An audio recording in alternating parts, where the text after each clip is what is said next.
গ্রামের সহজ সরল পোলা পায়া এমনি ঠকাইবেন, এরকম পরিকল্পনা করবেন আমি তো কখনো কল্পনাও করি নাই মামা। মকবুল, সবার জীবনে ছোট বড় দুর্ঘটনা আছে।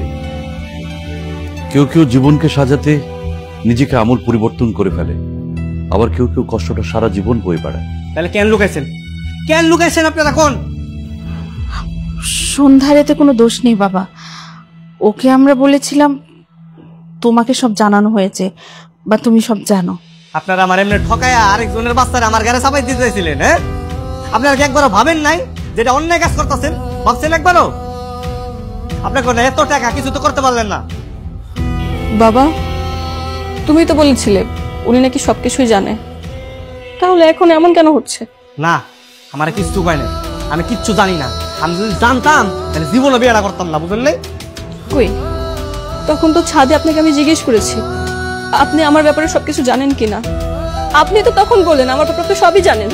তখন তো আমি ভাবি নাই যে তুমি আরেকজনের বিয়ে করছো, আরেকজনের বিয়ে করে হ্যাঁ সন্তান নিয়ে আমার বিয়ে করতে আইছো। মকবুল বাবা, তুমি ভুল বুঝতেছো।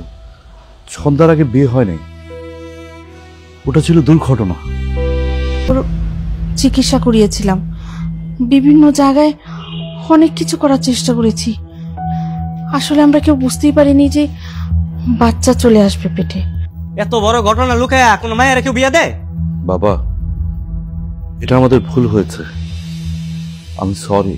আর সরি টরি করে লাভ নাই। আপনারা যদি এই খবরটা আমার আগে জানাইতেন আমি ভাইবা দেখতাম। আপনারা আমার কিচ্ছু জানার নাই, আমি এই জায়গায় 1 মিনিটও জানাবো না। দিল্লু চোখ। বাবা কোথায় যাচ্ছ? আমার 2 চোখ যেদিকে যায় ওই জায়গায় যাবো, কিন্তু আর 1 মিনিট আপনাকে বাসায় থাকবো না। চল।